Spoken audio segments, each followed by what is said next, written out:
गोल कांदा भजी बनवण्यासाठी मी इथे बेसन चाळून घेतलेले आहे. त्यात आपण बारीक चिरलेला कांदा टाकून घेऊ.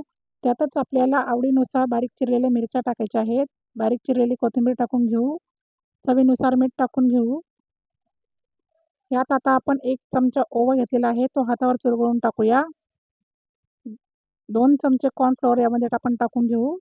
कॉर्नफ्लोअर नसल्यास तांदळाचं पीठ आपण टाकू शकता. हे चांगले आपण आता एकजीव करून घेऊया मिश्रण. चांगले एकजीव झाल्यानंतर आपल्याला त्यामध्ये थोडे पाणी टाकून याची बॅटर बनवायची आहे.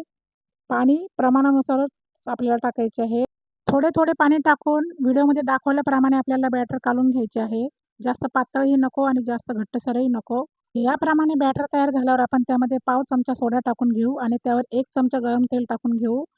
यामुळे आपली भजी जी आहेत ती खूपच मऊ आणि जाळीदार बनतात.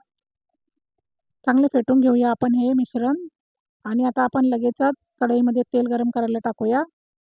तेल गरम झाल्यानंतर त्यामध्ये आपण भजी सोडायची आहे आणि मध्यम ते मंद आचेवरती आपल्याला भजी तळून घ्यायची आहेत.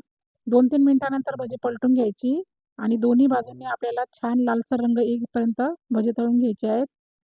भजी छान लालसर रंगावर आलेली आहेत. आता आपण भजी काढून घेऊया. खूपच मऊ, लुसलुशीत व जाळीदार अशी गोल भजी तयार आहेत. रेसिपी आवडल्यास लाईक, शेअर आणि सबस्क्राईब नक्की करा. धन्यवाद.